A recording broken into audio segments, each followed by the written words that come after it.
आणि आता बातमी बुलढाण्यात बुलढाण्याच्या दुसरबीड आणि सोनोशी महसूल मंडळात ढगफुटीसारखा पाऊस झालाय। त्यामुळे शेतकऱ्यांचं प्रचंड नुकसान झालंय।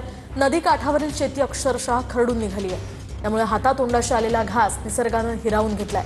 त्यामुळे आता दिवाळी कशी साजरी करायची असा सवाल नुकसानग्रस्त शेतकरी करतात। बुलढाणा जिल्ह्यातल्या सिंदखेडच्या तालुक्यातील सोनोशी मंडळ आणि दुसरबीड मंडळ या दोनही मंडळामध्ये गेल्या 22 सप्टेंबरला अतिवृष्टी झाली आणि या अतिवृष्टीमुळे या परिसरातील शेतकऱ्यांच्या शेतातील पिकाचं मोठं नुकसान झालंय।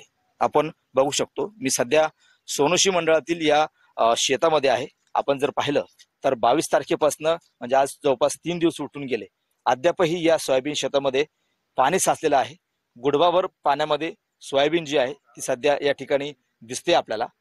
अक्षरशः सोयाबीन या गावाच्या बाजूला जी बैलगंगा नदी जी वाहते त्या नदीच्या पुरामुळे अक्षरशः या शेतातील सोयाबीन वाहून गेलेली आहे। कॅमेरामन निलेश देशमुखसह गणेश सोळंकी, TV9 मराठी।